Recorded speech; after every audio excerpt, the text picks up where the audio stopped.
Hello. This is a transmission from the inner sanctum of the Ordo Era Babylonis. I just finished watching Fahrenheit 451, rendered by Francois Truffaut, based on the story, of course, by Ray Bradbury, in which a society destroys all books and criminalizes all those who read them.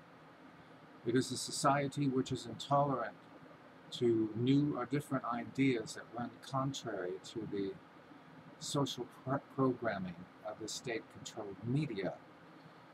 Now, my friends, I have to ask you, is this merely science fiction, or does this sound more like science fact to you, considering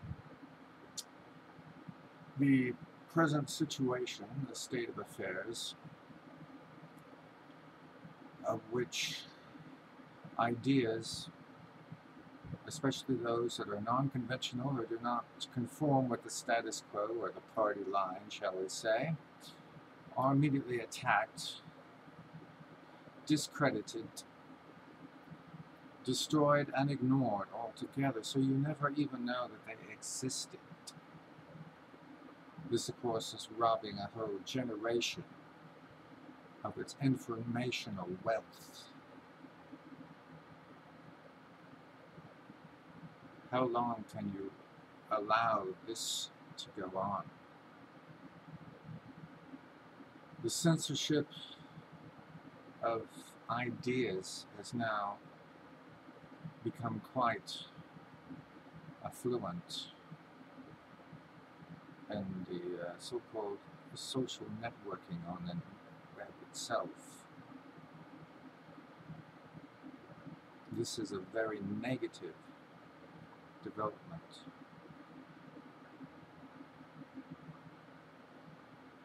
And no one seems to have any gumption in order to fight it. There are new senseless rules that are constantly being made about what you can talk about or what you can criticize, for instance. Supposedly it is impossible to offend anyone these days, and of course the progress of ideas, the evolution of ideas, depends on being able to offend somebody. By not allowing us to be able to offend anyone, especially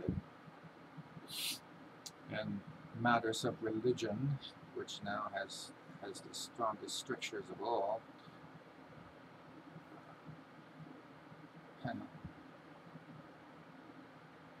being a total violation of free expression, by the way.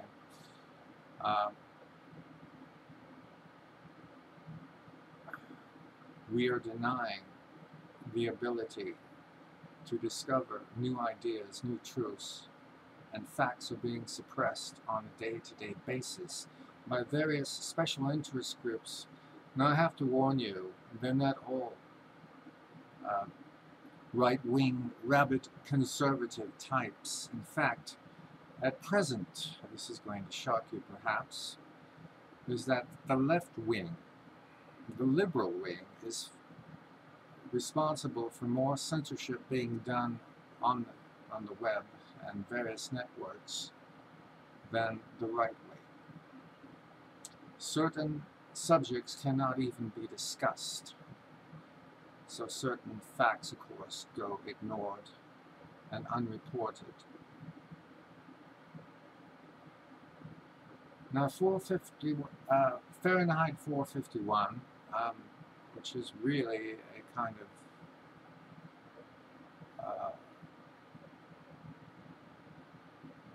sign of our times, really, deals with paper material books. There have been, of late, certain books which have received extreme suppression and have been altogether banned by various sources. And I have a collection right here of a band library of what it might look like, featuring ideas which are contrary to the ignorance of the status quo, and I quote that the status quo is always ignorant. That's what makes them the status quo. And do not conform with the conventional party line. Here we have a book entitled Harmful to Minors: The Perils of Protecting Children from Sex. This book was written by a feminist who, because she did not toe the party line and came to completely different conclusions, shall we say, contrary conclusions, was actually threatened by certain members of a feminist elite who were outraged that she had published such a thing. And she also, actually within this book, she exposes the inconsistencies brought forth by certain feminist theorists who are held in high regard.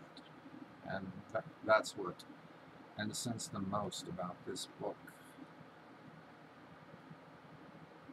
The Perils of Protecting Children from Sex, I'm sure the subtitle says it all. The subject of children's sexuality as well as pedophilia is always extremely oppressed. Here we have a book entitled Pedophiles on Parade. The Monster and the Media, Volume 1.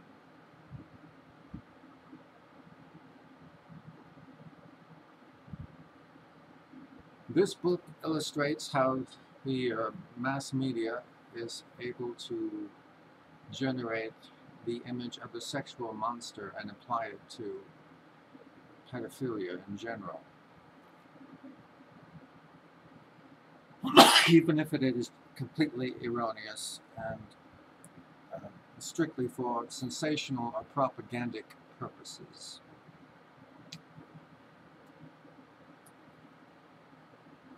Within the media itself.